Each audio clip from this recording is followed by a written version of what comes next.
Hello, everybody. Welcome to Soapy. I'm Rebecca Budig. And I'm Greg Rikaart. Okay. Okay. Greg. Okay. Go ahead. Are you having a stroke? No, I'm good. What do you think makes a soap opera legend? Soap opera legend. Not you. Not you. Well, you know, it's funny. When we first launched this here podcast and we were doing some press, we kept getting introduced as soap opera legends. And Well, I'm like, people overuse that word and overuse iconic. Fair but enough, I would say our guest today is someone who without like is legit a legend. Yeah. Right? I think she has been identifiable in this genre for decades for her beauty, her talent, the fact that she has played iconic roles on 3 different soaps. Yeah. And I told you, I've been obsessed with her beauty.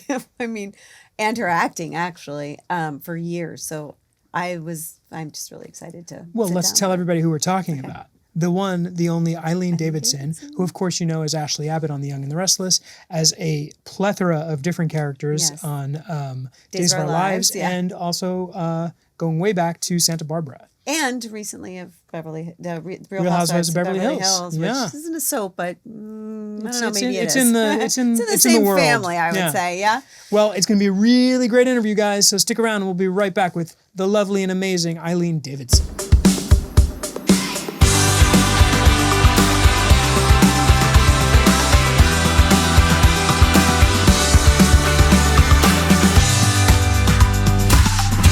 Well, I don't know. Are you going to start or am I going to start? I'll start. Eileen! Eileen Davidson is here, guys. Welcome, Eileen. Hi. Do you want to introduce us? We're doing things different today. We're so thrilled and honored to have you with us. Oh, thank you. I'm excited. Thanks. I don't know where to start, but I have an idea. Okay, go ahead. No, go ahead, because there's a lot I want to ask her about. Okay. I remember one of the first times I worked with you. Yeah. We were against the front door at the Abbott Mansion. I think I remember. And it was that weird, I'm sorry, I'm jumping right in, everybody. Where you with Space Invaders, they block you when you're so close to each other. I didn't know him. Yeah. And I'm in his face and I'm like, you've got gorgeous green eyes. I remember saying that to you. You have the most remarkable green eyes. Thanks. And you have beautiful blue eyes. Oh, that is not my first memory of you. My memory of you is, I feel like Jesse was an infant. And I just remember you being Jesse is your son. My son. Yes. Who's now almost 23. Yeah, that tracks. Yep. Wow. Seriously? I know. You were on the show that long ago? Yeah. Yeah. I know he looks like he's 12. I don't like him very much. That's crazy. Yes. That's what I started in 2003. June 2003. Okay, he was a month old, so that's wild. He's brand new. And I remember you being in hair and makeup with him and probably a caretaker to take care of him while you were on set. A caretaker. Yes, a caretaker. Or to take care of you. I don't know. Whoever. I can't. Yes, my gardener's here to take care of my child. Yeah. Oh my God, the caretaker. I don't know, a nanny, whoever it was. Right. That's my first memory of you. But yeah, we just jumped right into it. Yeah. And you guys just met for the first time, right? Well, I saw her passing in the hall. Passing in the hall. You were looking for what room they were putting you in that day. And I just remember thinking, oh my God, she is so beautiful. Oh God. In person. That's so sweet. Thank you so much. I've always found you to be Always. striking, and you are a terrific actress. But Thank you. You've taken breaks from here and there on Y&R, yes? Oh yeah. Many. She's like, yeah. 10 years. Sure. Yeah. 10 years here, 10 years there. 10 years there. Yeah. Yeah. But let's start at the beginning. I know you're the youngest of 7, right? Uh-huh. And I'm the youngest of 8. I was like, oh, wow. You know, you can't really understand that until you're that, right? Right. What that means. But what? And there's a 14-year gap. Is that correct? Between me and my eldest brother, there was a 14-year. And then my sister was 13 and then 12. And oh, that's big. Yeah. And, how about And I with had you? the same 14-year gap with my oldest brother as well. Anyway, but I know you grew up in California, yes? I did. Yes. And then you ended up in Hawaii at some point. when I was 19, When you were 19 and you were like writing. I was there for a couple months, Yeah. deciding what I wanted to do with my life. I want to go into school, back to school, and be a marine biologist, or if I was going to give modeling a try. And crazily enough, I found something going through, like during COVID, I went through my closets and I found something I'd written when I was 19 in Hawaii. Okay. I think I'd just gotten back from Hawaii and I said, oh my God, for the first time I'm alone. I don't really have a home with mom and dad anymore. It's time for me to go. I don't have an apartment yet. I don't have a boyfriend. It's just me. I think I'm going to move to Los Angeles. I've got a feeling. And I framed it like 2 weeks ago. I framed it. I thought, this is so crazy. I mean, I had no reason to have that feeling, by the way. I had none. But Except I'd done a little modeling in Newport Beach, like bikini shows. That was it. And what did you do in Hawaii? Were you pursuing marine biology? I had a girlfriend that lived there. And I went for 2 weeks and I stayed for 2 months. On the Big Island or? On the North Shore of Oahu. Okay. And back then, back in the Stone Age, we didn't have a car. We did not have a TV. We had no phone. We had a little transistor radio. Oh my God. And I literally, we'd have to go on the payphone to call my parents and let them know what was going on with me. I ran out of money because I was staying so long. So I'd had a connection from Newport Beach that knew the guy that did the photography for Crazy Shirts. Do you guys know Crazy Shirts? They're all the tourist stuff in every city. Oh, yes, the yes, T-shirts. yes, He said if you need something, maybe you could go get a job there. So I called the guy on the payphone. I took the bus into Waikiki, which took literally 2 hours from the North Shore, and I got a modeling gig and earned my airfare back home. Wow. Anyway, that's a really long story for that Hawaii. crazy. I'm so So when you sorry. came back We're going to home- be here for like 2 weeks. did you start? Just hunker down, Eileen. and then the next day after Okay, Hawaii, Wait, so then you come back to California. fucking fascinating. Wait, so you come back to LA, but so then what happens? How do things start happening? Really? Okay. No, I don't mean like the next day, but like Yeah, we how don't do need to know every single day when you came That back car to LA. was a Nova. God. I moved back in with my parents. I found somebody, another girl who was moving to LA. She had a friend. It was a guy. It was 2 girls and a guy. We lived in Los Angeles and West Hollywood. And then I was modeling, trying to model, even though that was never my destiny. And he said, you should take acting classes to loosen you up for commercial acting. Got it. And I fell in love. I cried like my first time. I know, I was destined for a soap opera. never before, like growing up, did you do did school one plays or play. anything? Okay. And the one line was, and this is the den-filled living room. I'll never forget it. Everybody cheered. But it was all my family. Oh my So, God. Yeah. This is all my family. I know that feeling. Like everyone here is my family. The Davidsons are here. Yeah. So when did things start happening? How soon after acting classes and? Yeah. So I was taking several acting classes. I was actually cleaning the bathrooms of the school I went to for classes because he'd give me like an extra class every month if I cleaned the studio and the bathrooms and the toilets and the whole thing. And I was working in it for my father as well in Fullerton and taking dance classes. And I quit my day job when I was 21 and I moved up there when I was not quite 20. I was so lucky. I started doing low budget movies, a horror movie, which you know well. Yes. Actually, I did not know it well until this past week. But my husband had told me you've got to watch House on Sorority Row, and I have since learned it is a huge cult favorite of Quentin Tarantino's. Right. It's mentioned in the original Scream movie. Right. So what amazes me most about that film is, and I said this to Rebecca earlier, and I was trying to figure out the way to explain this, that you're terrific in it. You're 21. Thank you. Yeah. And you are like, again, I hope this comes out the right way. You're a fully formed, strong woman at 21. Like, you are who you are today, then. And I was like, oh God, no, but thank you. That's how you come across. Right. And it's funny because we had a little back and forth, and you said you didn't know that you can ask for a fake slap. I was and you got so naive. I was so incredibly stupid. I was just a dumb. But you were so good, and you seemed so self-possessed and mature. That's and what that's it is. what I was. That's what it is. I think you said, like he said, I see old videos of you acting when you're like 20, and I'm like, oh. No, I say there was a girl in immaturity there. Right. And then he said when he watched you in this movie, that there's just a maturity, like a real sense of self. And did you not feel that at that age? No. Okay. So you faked Forget it everything well. I just said. No, I mean, I really took it very seriously. Maybe it was That's why I said slap me. Go ahead. I told Kate McNeil, go ahead and slap me. Well, she's supposed to slap takes, me. right? Probably more. Oh my God. I was seeing stars. I'm like, Oh my God. But I wanted the reality. I was a real actress. And, you know, I did a lot of things because I wanted to be a real actress. So I would just Stab me with that thing for real. Yeah. I mean, crazy stuff. But yeah.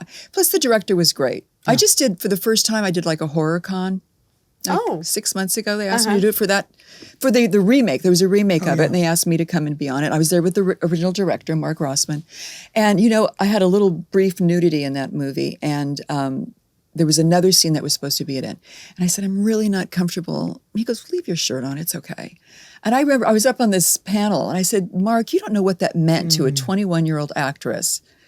Because it's just, they wanted you to take your clothes off as much as possible. I mean, they do. Always. They still do. Always, yeah. So it was just a really nice thing for him to do. And he was a terrific director. It holds its own a lot because of him and his vision, how much he believed in it. Was anyone else from the movie there on the panel with you? No. Well, Kate is now, she works with kids, I think. Kate McTill. She went on to do As the World Turns. Oh, really? And she had a really big career in film and TV. And Harley Jane Kozak was also in it. Harley was on Texas and did Parenthood. She had a big career too, but they both kind of moved on to other things. So were you, after, when you were doing those low budget films, were you kind of off and running, and was it sort of smooth sailing I after got that? fired when I got House on Sorority, where I was a waitress, I was a server. And I got fired because it was the second movie I'd gotten in a couple of months, and the managers just said, if you're not going to stay here, you got to go. And I just decided that was going to be my last day job. I ran into him like a couple of years ago. Wow. I said, thank you so much. Thanks for firing me. But yeah. Oh my God, how to randomly run into I know. your old boss from a like a It gets where? more- Where I was know. it? Well, my husband's ex-wife worked there too. So he was like, how's Betsy? I'm like, she's great. It's a very, very small world, trust me. Holy crap. I know. That is so funny. I know. Yeah. So what was your first soap opera then? Was it Santa Barbara? No, Weinar. It was Y&R. Y&R was before Santa Barbara? Yeah, I did Weinar. Oh my God, your deep dive was so shallow. Oh my God. Oh my God. Oh my God. I love you. I love you. He's really shallow, isn't he? You're shallow. He doesn't know how to go deep. I had such hopes for this interview. When I was prepped, I just blew it all with House on Sorority Row. That's all I I had. spent 6.5 years on Weinar in the 80s. You missed the hair. Oh my God. I don't know why I You thought couldn't Santa- miss that hair. You could see I don't it know from why I outer thought Santa space. Barbara was before that. No. All right. No, it was So you started Weinar on 81. Y&R. Tell us about that. Yeah. Had you watched soaps growing up? You know, my sister, I moved in with my sister when I was 16, 17. I was her nanny when she had her kids. And she was in love with Ryan's Hope. So she got me hooked on Ryan's Hope. By the way, to get any kind of soap, Ryan's Hope was brilliant. Ryan's Hope was a very, It was very good brilliant. show. Yes. I mean, that whole cast was incredible. And Yes. the writing. I know. I remember. Right? I remember because I grew up. We had Ryan's. Wasn't it Ryan's Hope and All My Children? Weren't they think all so. on ABC? Yeah. But Ryan's Hope was like a half hour. I Yeah. thought. Yeah. It was a good. So that was show. like the show she watched. So I'd come home from school because I would be done at noon. And we'd watch that together. And you know what else we'd do? We'd play Pong. You would. Yeah. Remember Pong? Pong the. Pong, the video game, was like the very Oh first yes, video yes, game. yes. It's my sister. Hey. We watched soaps, played Pong, and Sounds we'd amazing. make pancakes and play Frisbee with them. We were a couple of crazy kids. It sounds hilarious and fun. I went in on that. Okay, so Sorry, Ryan's Hope we're digressing. with what's his name, who played my dad on Y&R, who you worked with too. Wow. Wow. Can't help you, sure. Eileen, I am so Eileen, sorry. you were supposed to do some I homework for me. apologize. We'll get Working, there. man, I'm on vacay. On what? Who played Tom Fisher? Okay, I know who you mean. You do, right? Yeah, but I can't. Oh my God. Can we Google it? We're I gonna think we Google are it. right now. ChatGPT. No, but I know he worked on Ryan's Hope before. Yes. Oh, yeah. Yes. Oh, yeah. Tip of my tongue. He's no Right. longer with us. No, he's not. Can you take over? I'm doing We could talk terrible. about something else. Roscoe Bourne. Roscoe Bourne, who, by the way, was a terrific Yes. actor. Well, I was mentioning him because when you talked about how great the actors from Ryan's Hope were, he's obviously the first person I thought of. And you got to work with him on Y&R when we Right. were sort of quasi-related for a minute, you and I. Right. Yeah. With Tainted Face Cream and Yeah. Gloria and your dad. And Yeah. There's a motorcycle in there somewhere, too. I was on it with Tom, the crazy guy. Yeah. But whatever. yeah, Ashley went motorcycle riding. I remember. So then what was that experience like to get a soap? Like, having Well, sort of. I'm sure you remember. You're so excited to work. Yeah. Yeah. Well, yeah. And also, but I watched the people when I went to All My Children, at least not Guiding Light per se, but when I went to All My Children, I had watched all these people and I was like, oh my God. So it was just, I was excited to be there. Yeah. I mean, I hadn't really watched Y&R. I had been auditioning for General Hospital constantly. Really? Before I got Y&R. Marvin Page was the casting director at the time. He was an incredible casting person, the kind that would call you at home and tell you to come in the day before he'd work on it with you. He was very gruff and he's scary. He was very scary, but he would like work on it with me. He really wanted me on that show. And it was right after the whole Luke and Laura thing. And they were right before Demi Moore came on. And it was right around that time. And he was really trying to get me on that show. Did you audition for any roles that are still on that show? I don't think so. No. Not that are still on, but for big ones at the time. Yeah. I mean, yeah. And then I got Y&R during that same time. Who was the casting director at Y&R back then? Man. Oh, are you stumped? Oh. I'm the guest. This show's mean. Should I send him out of this room? Eileen, we can just hang out. Speaking of casting directors. Tom, his name was Tom. It was. It was a long time ago. But speaking of casting directors, I asked Marnie this morning. I said, "Hey, do you have any good Eileen stories?" I don't even have a wheeze. Oh my God. Eileen, Marnie this morning said to me, I said, "Do you have any good Eileen stories?" And she said, the first one that comes to mind is just that when you and your now husband Vinny were on screen together, just that your chemistry was incredible and so incredible that you had to get married in real life. Yeah, I know. Crazy. Yeah. And you just recently did a project together, didn't you? 7 Days to We Vegas? did that a few years ago. Yeah. Yeah. Well, I was shooting at the same time I was doing Housewives and Y&R and Days of Our Lives. That's why I'm not working now. I was doing a lot. And you were writing because you also write. Right. Yeah. So it was busy. Yeah. How do you find that? Like, that must have been a bonkers time because we know how hard it is with kids and families. And you get really good at juggling. Yeah. And I'm a very present parent, as I'm sure you two are too. You don't do that. You don't do this. I can do this that time, but I have to be here for that. Mm-hmm. You just make it work. Wait, so that was 2018, I think. And that was Y&R, Days, and Housewives all at the same time? Yeah, it was my last year on Housewives, so I was doing a lot of press for that. And then Vinny had this movie we were doing. And you also had another movie is this a film that you wrote with your niece? Because I know you and your niece write together. We're still pitching. That was another one that was about to go, and then his went first. We had the same people producing it. His went first. And then by the time ours was supposed to go, they'd been pirated. One of the movies, so. Oh, really? It's a journey. The whole writing thing is a journey. Would you prefer to just write? You know, that's a good question, Rebecca, because I thought so. That felt pointed. I didn't mean it that way, but you thought that's so. Right, yeah. I did, but I really miss acting. So I've been I miss acting. I like it. It's fun. Do you like acting in daytime, or do you prefer to venture out and do I like acting the films anywhere, but I like it to be, I don't like long periods of acting. Like short few months here. The long contracts are a little overwhelming. But depends. And it's I don't like to say no to anything. Yeah. But how did you like doing the Housewives of Beverly Hills? Okay, I'm just going to ask it. Yeah. How did you like that experience? Doing a reality show. It was so terrifying all the time, but also fun and crazy and completely outside of my comfort zone. Mm-hmm. And I don't have any regrets. It's just been really interesting. I just went to a party. My stomach is growling. Can you guys hear that? No, that was mine. Oh, or was it yours? Was it mine? Snacks. I don't know. The three of us. We need a pizza party. That's why my brain's not working. Let's send him out to get food. I'm hungry. Okay. Sorry. I just went to a party and it was so weird. It felt really, I hadn't seen anybody in years because once I left, I really kind of closed the door on it. Mm-hmm. And I just didn't, every time I posted anything on social media, I kind of got dragged back into it.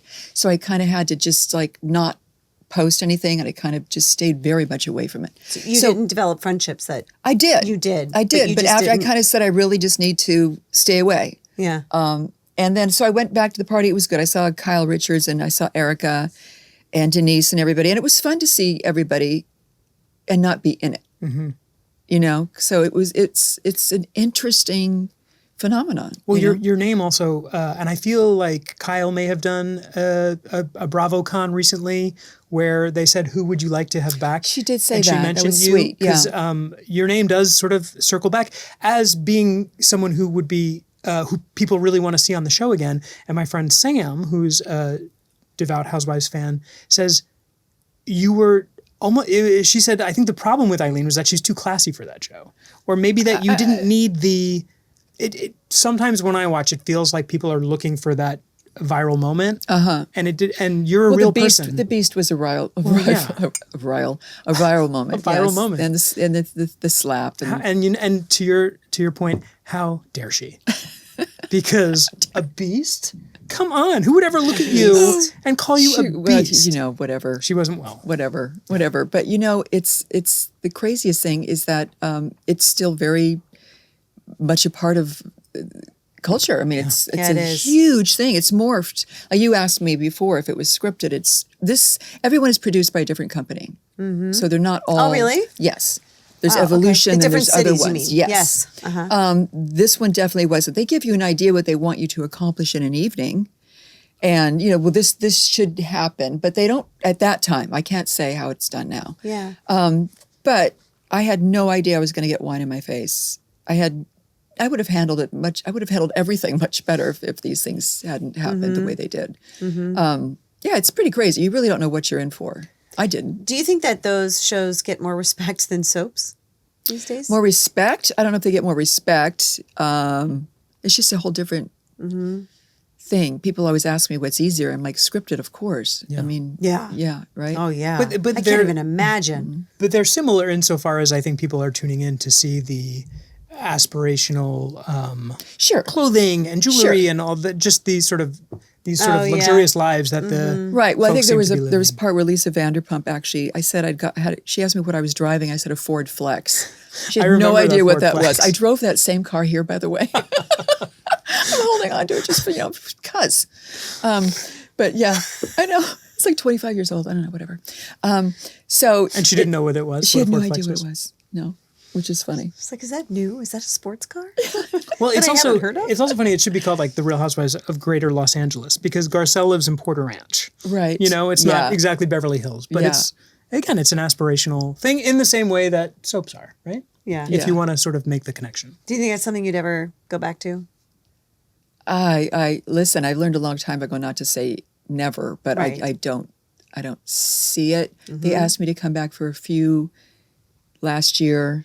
But the money and the whole thing wasn't worth the emotional thing. For me, I'm not cut out for it necessarily. The one thing I learned so many things. And I learned so many things about myself and so many things about human nature. What people will do to be famous. Yeah. And I've been doing this since I was 20, But wow, it's shocking. Yeah. It's really shocking to me. It really matters a lot. Matters a lot because you can have so much money. Like I was always asking like the producer, I'm like, would they really do something like that just because they want to be relevant? He's like, I mean, I couldn't fathom that I can't go into details, but yeah, no, I would be the same way. I'd find that pretty fascinating and depressing. Yeah, it was interesting. You would be good on that show too, though, in the same way that you were as the voice of reason and someone who's not desperate for that viral moment. Yeah. Because you were part of a viral moment, but you weren't the one who was of course. creating the... Of course. But again, if it's worked for you, and it works for a lot of them, and they've made amazing lives out of it, so how can you judge it? Yeah. It's just, it's got to be a very personal thing. Because I wouldn't tell anybody not to do it. Other people I know have been asked to do it. I would never tell you not to do it, ever. Yeah.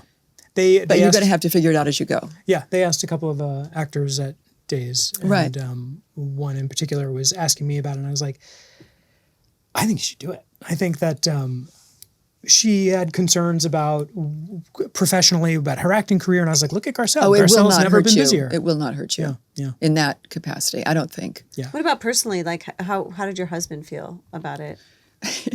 He was so funny about it. He supported me in whatever, but even my brother-in-law goes, "What's the big deal?" I'm like, "Oh my God, you don't." What's the problem? I'm like, oh my God, you don't have these people there throwing things at you. they don't. He didn't really. He was fine with whatever I wanted to do. He was hilarious. He was out looking at the drama. Did anybody see that picture of him? He went out to the garage to get a beer. Oh yeah, I remember that. And there's a fight, and you can see him in the window. Brandy and Kyle are fighting in my driveway, and there's my husband. His nose is smashed against the glass, and I see them. That would be Michael. I see what they're filming. I run through the house, and I go, "Hey, you're on TV right now. You're being filmed with your nose smashed against the glass." And did he just go? Yeah, okay. I left. want He scurries back. Oh my God, that is so funny. But you said your kids were sort of were they fine with it? The older ones were fine, but they were basically going to college at that time. Mm-hmm. Jesse was fine in the beginning, but he hit puberty towards the end. Oh. And he would get asked, "Oh, you're that kid from Housewives," when he was in school. And he'd go, "No, I'm not." And he would walk away. "No, wrong person." Walk away. Wow. I'm like, that's the way to handle it. Yeah. Wow. Deny. Wow. No, he didn't like it. So, I always promised all of them if anybody had a problem with it, I was gone. Yeah. And he did. And it became more and more apparent. So. Well, yeah, your And priorities. they were are in nice the right about place. it, though. They would say, "We won't use him. We won't do that." Great. I asked you over text if you would do The Traitors, and you said no. No, I said I've never watched it. Oh, you would love it, and you'd Really? be amazing. I know Lisa on it. just did it. Yeah. She did great on it. And she did great, and it's a short commitment. To your point about not wanting I to do would something probably long-term. be interested in something like that. Sure. Yeah, you heard it here, folks. It's they fly you to Scotland for a couple of weeks. You get to hang out with What? Alan Cumming How do you know all this? because I a watched fan. the show. Did you? I have been did you trying to get submit myself yourself? on that show, and if you get on and I don't, Okay. I'll be happy for you. Wait, you get to go to Scotland? Do we believe him? Wait, you get to go to Scotland? For You go to 2 weeks? Scotland. You go to this castle in Scotland for 3 weeks, and it's basically like this. It's a game of mafia, basically, where there's 20 plus people. Oh, you would put be you good around a at this. table, and they everyone's blindfolded, and they pick 3 people to be the traitors, and everyone else is a faithful, and no one knows who the Sounds traitors cool. are. It's really fun, and then you have to. There's always a couple of housewives, and so there's always an allegiance amongst the housewives and the survivor folks. It's a lot of reality. Interesting. people. It's really, really fun. Huh. Yeah, Okay. check it out. Okay. Okay. I went to Scotland a couple of years ago with my a bunch of my family members, some nieces and stuff, because we're from Scotland. Oh, And I mean, a long time ago. And we stayed at the Davidson Castle. Wow. There was a Davidson Castle. Like, really? Built by the lineage-wise? Vikings. Yeah. Your family? Yeah. Well, Davidson's, yeah. Wow, that's It was amazing. it was awesome.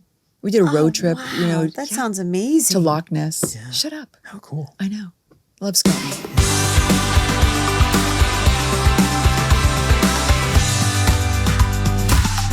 Let's talk about your characters. Well, let's talk about your Y&R character. Didn't that Ashley Abbott, right? Didn't she have dissociative identity disorder? Briefly, yes. Yeah, and so what you've gotten was to play recently, 2 right? characters with mental health issues, right? On days, didn't you have multiple? Or no, wait. No, you just play multiple characters. Yeah, I play played multiple characters on days. Yeah, That's I know. right. Isn't We'll that get to funny? Thomas in a minute. But I love how I read something where you said that with Susan, the teeth helped you find that character.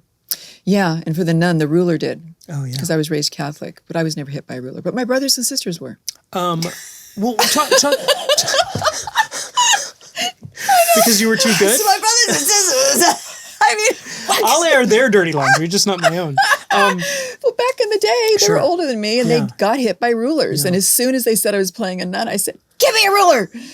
oh my God. And I found her. She was very punitive. Well, but talk Oh my about. God. I'm sweating. I'm sweating, and I need a snack. I'm sweating too. Don't smell my But armpits. talk about. That's all I was gotta going to say. ask if I could. I know, I'm sure. This is getting weirder. Okay. Okay. But talk Oh my more God, you're about. so much fun. I want to hang out. Can I come to Malibu? Talk more about. I I want to invited hear. him over to play peace tournament. I'm trying to get her to. I want to play. I'm we're trying gonna to play get you over to pickleball. the house to play pickleball. Yeah, I know. I got hit in the boob the other day. I'm it so hurts sorry. so bad. I know. I have so many bruises. It's like, I signed up for that tournament in Calabasas. You did? Yeah, May 2nd. shut up. What tournament? None of your business. Oh it's a Pickleball, tournament. pickleball. Okay, wait. Getting the train back on track. Okay, Wait, back. for the Emmy one, what? For the Emmy one you did? Is it an Emmy tournament? No. Oh, there's an Emmy tournament. Okay, we'll talk about that. Okay, sorry.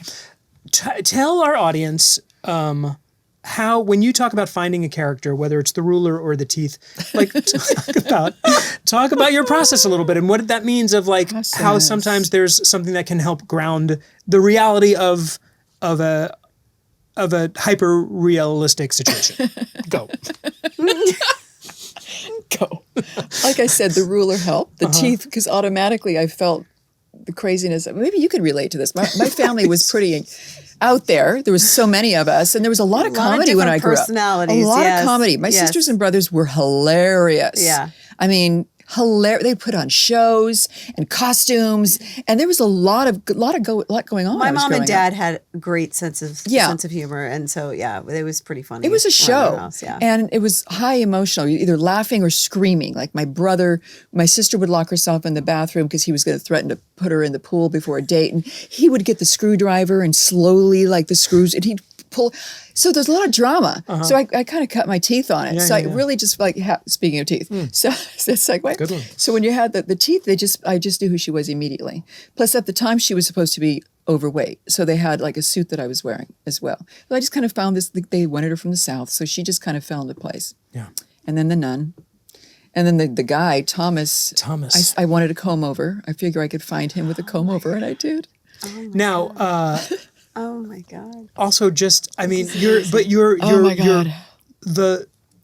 I don't want to gloss over, because we're having a good time and that's great, but you're so good. And it's like those little things just create these completely distinct and memorable and like fascinating characters, and like how much fun. Yeah. Well, I always felt like I was a character actor. Really stuck in the body of trapped a in a leading leading, I was going to say stuck in the body of a gorgeous thing, woman. But it was like, I much prefer that. Yeah. But it's also caused me to make some crazy decisions. I mean, the recent Thomas. On the, was that your choice? Was that my choice? No, I was forced into it. No, said, I mean, Ron, it wasn't just the comb Ron. over. It wasn't just the comb over, right? This is on Days of Our Lives, everyone. Let's Days of remind, Our Lives. because you've gone from And that's Days when it went to on to Y&R. Peacock. And they really went Took out a big there. old swing. Oh, yeah. With, But I said I wanted the hair on the chest. So what does that say about me? I mean, I can't blame them. You know, I'd love to, but I can't. But also to have a real moment. And I feel like maybe I've said this on this podcast, but I don't know if... I don't think... Should we start over? Come back. No. We're doing great. I don't know. Do you need a tissue? I don't know anymore. Here. She's taking the pillow. Come here. Are you schwitzing? Probably. Here. Well, don't. I'll put those in my shirt. Thanks. No, Go ahead. What were you I was going to say? to have a real moment when a grounded moment. Okay. When, because we are a little off the rails. Okay. When we were both working on the Beyond Salem spinoff. Yeah. Do you remember a conversation that we had where you reminded me that on my last day at Young and the Restless, Right. Eileen said to me, "This is going to be the best thing that's ever happened to you." And I said, every time I've gotten fired, it's been the very best thing that's ever happened to me. And I don't think I remembered that until the follow-up conversation, because I was not in a place where You look like a deer with the headlights. Yeah, it was hard. When I told you that. Of course, it was your last day. And my I'm like, last day. really, it's fine. You're going to be fine. I was like, like, "What?" screw you. Yeah. But you were absolutely right. Absolutely right. And He's mentioned that moment several times. No, it's very really impactful. So It was freeing, wasn't it? yes, it took a minute to get there, but absolutely. Right. Well, there's no guarantees about it, but that's part of the whole experience. Yeah. And I have since used that conversation with other actors who have found themselves in the situation I was in. Now, I guess the question I wanted to know, though, was, did you learn that lesson that you were able to impart on me from your own experience? Sure. And 2006, I was let go, excuse me, from Y&R. I remember. And I had a 3-year-old and a 11-year-old and a 13-year-old. And it was just somebody called me from upstairs and said, Ashley's going to Hong Kong. And I'm like, what? I had no idea. And that was crazy. And then Brad Bell called me a couple of months later and said, do you want to come over to Bold and Beautiful? And I was like, sure. So then I went over there, And that show was so terrific, by the way. Oh, it's a dream to work on. It's a beautifully produced show. Yeah. Everybody's so wonderful. I know. told Kelly Lang, I said, this is like the best kept secret. It's amazing. Yeah. I had the best time over there. I worked with Ron Moss. I worked with Kelly, who was lovely. She's she's a sweet. lovely she's a lovely person to represent her show. Yeah, she's amazing. She really is. She's by the way, classy. I don't know if everybody knows that about her. She handles that mantle or whatever beautifully. Yeah. She's very welcoming. She's very classy. Yeah. She invited all the actresses to do a cooking thing at the Four Seasons in Westlake, and we made butternut squash soup. Oh, that's Really? lovely. Yes. Aw, I'm sorry if that sweet. didn't happen for you. That hasn't happened for me yet. so But you know sorry. what? Actually, I will say Brad Bell actually creates. I mean, Kelly is amazing, and she also does represent the show very well. I agree with you. She was very welcoming. But I would just say Brad is, it starts from the top down. And for sure. He really, I remember when I met with him, he's like, if anyone's an asshole here, just tell me. I don't want any assholes here. And I was like, that's so nice. He just wants a nice group of people. And it is a really wonderful work environment. Yeah. So I had a have to great say. time on that show, which I wasn't expecting. I loved working with Ron, by the way. And the characters had great chemistry, and that was fun. And then I'm back on the show, and then this is a really weird story. Shall I tell it quickly? Sure. Yeah. Okay. So then I'm back on the show, and then I'm on Back on Y&R, and I've been there for a while, and they say, so do you, I get a call from Days, do you want to come over? And I'm like, sure, I'd love to come for a little bit, just so it doesn't affect my day job. They're like, well, something great, you can do both maybe. Mm-hmm. Then I get a call up to the office 2 months later, and they're like, we're letting you go from Y&R, but they want you at Days. I'm like, I feel like a baseball player. I got no say in it. I took a pay cut. I was so angry. This is the seed of the story about you, by the way. It does come back to you. Got it. So I was so pissed off because I got no say. I'm like, I have to take it because I have a lifestyle that I'm contributing to, Exactly. children. So I took it. I was so angry. And I was going to Days of Our Lives with so much bitterness. I had no idea what I was going into. I didn't know who I was going to be working with. I was kind of just given a take it or leave it. And then I watched Oprah. I know, Oprah. Gotta love her. And she said, when you're in life, if something happens, just have no expectations. She had a guest on, I think it was Super Soul Sunday. Have no expectations, and then you'll be surprised and it'll be a blessing. And I went, I can't go into this new job being so full of bitterness and hate. Yeah. So I decided to go in completely free of it, any bitterness, and just welcome the experience, see what was going to happen.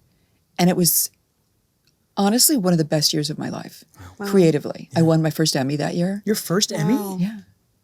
I worked with Eric Martzoff, who was a dream. We had, by the way, I'm in the makeup chair going, why am I working with this guy? He's like younger than me. I don't get the story. I didn't know what I was walking into. It was a great story. Chris Weitzel wrote it. He was brilliant.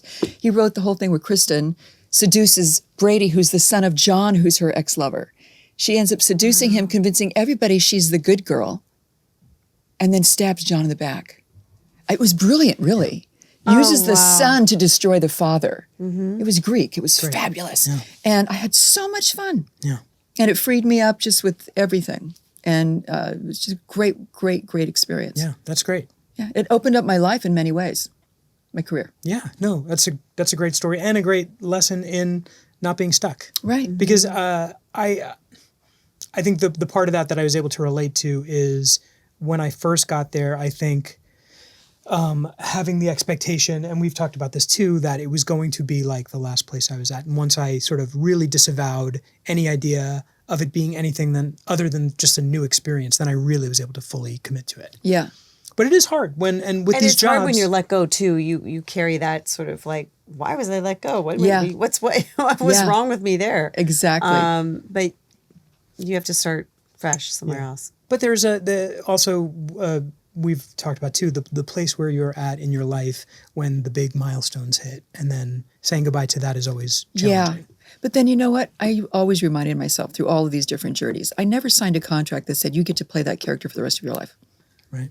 And you choose when you leave. Yeah. That was never part of the deal. Yeah. So it's all just a blessing. And in a more spiritual way, that's true about everything in life. Yeah, everything really in life. is. Yeah. And about just enjoying where you are presently and trying to make the most of it. I have a son who's a soccer player, and his team is going through some changes now, and he's having a hard time, and I'm like, you always learn more about yourself and you grow more when you're challenged. And Right. this is all like, it's hard to see the forest through the trees, but Yeah. You've played Ashley Abbott probably the longest, right? Yeah. On The Young and the Restless. What have you think learned so, about yourself through that character? Or what have you ever learned anything through any stories or anything that you've told on that show? Any of the stories? Yeah. I mean, I've told this before, but it's a big one. It's important.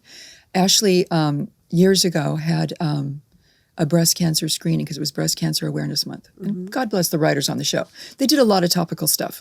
I'm not sure if they still do, but they did at that time. And in the 80s, they did AIDS and stuff. Of course. So, and my character had an abortion in the 80s. Wow. So they took on stuff. And so Ashley has, and she finds it, and she has breast cancer. So I'm doing the storyline, and she loses her hair, and blah, blah, blah. I started getting fan mail from women saying that that storyline saved their lives because they went and had a screening, and they found a lump and a tumor, and their lives are here. They're still living because of it. And then, the show is delayed like 3 years in Europe. So I started getting letters 3 years later from these European women. Same thing. So you realize that what you're doing, I mean, it's entertainment and it's fun and everything. And it's crazy and it's a hoot, but you really are helping people on a different level that you can't even really begin to understand. Maybe it's not for us to understand all the different ways we help, but we help in many, many ways by entertaining, getting people through difficult times, kids through difficult times in their homes, their home life. I've heard from other people that said they were in abusive households and it was their one sanctuary, to watch us and to be entertained by us. They felt safe. We were predictable, Yeah. So there's a lot that you get out of it that you don't even know, and a lot that you're giving that you would never know. And in such a way, right, where it's they're generational, right? And it's like you don't even just have the opportunity to have that kind of influence over somebody over the course of a storyline, but it's a career, that you've been playing this role for so long. And I think it's more impactful because it is someone that they feel like they know. And if Ashley is telling me that I should go and get a screening or that this is the right thing to do, then I will listen to her. Yeah. I think that's the difference with stories on soaps because they do feel like they know you more intimately than they do like if you watch a series and it's only 13 episodes, you don't feel as connected to those characters for sure as you do like in daytime when you get to see them every day. Yeah. Also, to your point, I also find that like when I'm sick, I always look, if I'm just in bed, I'm like, and I want to watch some comfort food, I always go back to something I watched, like Cheers. I love watching Cheers when I'm sick. Because it's familiar in a way that when I was a kid, it was safe and security. Okay, we have a hotline, a Soapy hotline. Okay. Okay, Oh God, and fans write in on our Instagram page and they have lots of questions for you. I would like to say everybody's done a really good job getting out of that humor fest that we're in and talking about like spirituality and fans and... Yeah, we like I said, it's going to be a little bit like ADHD. All three of us. I know. Also, it feels like a day on set, right? Where we kind of spun off into space a bit, and then we It's came nice to back have fun down. and have a good laugh. Yes. It makes you feel good. Yes. I have one from the fans. Go ahead. Okay. Can you talk about your time on Santa Barbara? Any fun stories or memories from set? What was it like playing Kelly Capwell? Oh, yeah, that's a good one. Lots of good lessons there. Actually, just driving in here, I was going, oh my God, I used to shoot tape right across the street. And I was just thinking about, oh my God, when I was taping Santa Barbara, what was going on in my life? And so weird. So yeah. Kelly Capwell had been played by Robin Wright and somebody else. And I was taking over, which is so hard to do. Tell me about it, girl. Oh my God. The hate is real. I mean, So I had been, I had helped create, but basically written an iconic role. Bill Bell had created Ashley. She was a tremendous role on Y&R and everybody loved her. I left, somebody took over the role. But I was in the catbird seat. I made that role, I'm going. Then I went over here. I went over here and I was taking over somebody else's spot. And it was difficult because you're trying to make it your own. You can't be like them, so you have to make it your own. And there was a lot of resistance to that. Was there a gap in between when she was playing that role? Not much. Yeah. Well, Robin, yes, but there'd been somebody in between. But it's not pleasant to do that. So I have a lot of respect for people that go in and take over somebody else's role that's been established for a while. Right? Oh, yeah. It's hard. Yeah. It's hard. I mean, I'm very happy to have the privilege, but yeah, it is definitely different. It's a whole different part of the experience of acting on a show. It's a real different experience. Was Santa Barbara at Burbank Studios? Yeah, it was right across the street. Crazy. NBC, though. It was NBC. Oh, I see. Okay, another fan question is... I also got to work with great people there. Kim Zimmer was on the show. Really? A. Martinez was on the show. Nancy Grawn was on the show. So many talented people. powerhouses. I mean, Wasn't so Justin many. Dees on that show too? Yeah. I wasn't on when he was on, but there was He was on that a show. plethora of people. Yeah, so many Yeah. really good actors. You're known for playing intelligent, powerful, smart women, sometimes villainous women. What is it about Ashley that resonates most with you? She's a businesswoman, but she's fragile. She has succumbed to gaslighting. Oh, several times. So what is it about Ashley? I think the fact that she appears that she has it all together and she's incredibly vulnerable and very fallible. That's what I've always found most interesting about that character, is that, again, she was always her father's favorite or whatever, but she has a lot of problems, obviously, and so many that still haven't been even touched on. I mean, the multiple personality thing was a small part of that, but I mean, something happened way back when. So I find her fascinating still, because there's still so much to be told. Great. You know? Yeah. She's great. Okay. Thanks. One more. You have one more? Okay. Tell us about the soap opera mystery series you write. Oh, yeah. Oh, that was a little while ago. I wrote. There's 4 of them, so they're kind of all done. But it was with Penguin Books. I had I had a book deal with them. So the scripts that you write with your niece are not related to No. those? Well, the first, I can see why there's a confusion. The first, I kind of molded 2 of them together and wrote a script called Dial M for Murder. Right. But it's based on 2 of the books. Cool. That's one that almost got made that didn't. But Are you working on something right now? Are you writing something right now? Yeah, I've kind of shifted over to horror, and I have something that's now got a director attached, and we have some financing, and we're... For you to act in as well? Yes, this one, yes. Another one that I'm writing, no, but... Are there 2 parts in it for us? Hey, listen, always. Okay. Can I play a sister? Be careful what you wish for. We'll talk about it over Hey, pickleball. remember that conversation we had?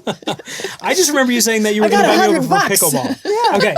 I like doing things like that because you get if it's a fun part, it's worth it. Sure. Yeah, And just too. hanging out with I do friends, too. right? Yeah, put a Yeah. show on the garage is what I call it. A what? You're putting a show on in the garage. Yeah. Okay, I want to play pickleball with you. Hey, I want to go on the traders with you. I need a 4th on Sunday. Weekends, I have soccer with my son. yeah, But sure. weekdays, Sure. you know, no. You're scared. I'm scared. I'm scared. I'm a little scared. Okay, we're going to make that happen. We are going to play pickleball. It'll be fun. And Did you play, Rebecca? I play tennis. Yeah. oh, look at the way she said that. Snooty. My husband used to be that way. And I've seen him. You know what? I would actually like to play pickleball, but I don't know how. I don't You'll love it. Yeah. really. Oh, my husband was like a pro. He was. professional. He was number 25 in the world. Yeah. He beat In tennis? He beat Yes. McEnroe. Yeah. What? Yeah, he was on the tour for many, many years. And now he's on the pickleball tour. I mean, he's like, listen, he made fun of it. He hated pickleball so much. He hated it. He's like, it was the stupidest game ever. Now you cut to him now. He's like, we have a my God. pickleball Are court in you our kidding? backyard. Oh, he's a Well, maniac. I want a lesson then. Definitely, you'll fall I in wanna love. listen with the You'll pro. If Just you play invite her tennis, over you'll on be a really different good. day. Well, I I'm spent not enough that. time I with didn't say I was good at tennis. I just okay. said I could play tennis. Okay, we're going to play pickleball, and you can watch any episode of Soapy that you may have missed on the CBS YouTube channel. You can watch our wonderful guest on The Young and the Restless on CBS and on Paramount Plus. And anything else? Yeah. Thank you for coming. Thank you. Thank you for having me. This It's was my really, pleasure. really fun. It was so much fun. It was a lot of fun. And we're going to I'm also not go on. sweating. I'm still hungry though. We're going to figure out how to get onto the traders together. And we will see you guys next week. Thanks so much for being with us today. Thank you. Bye.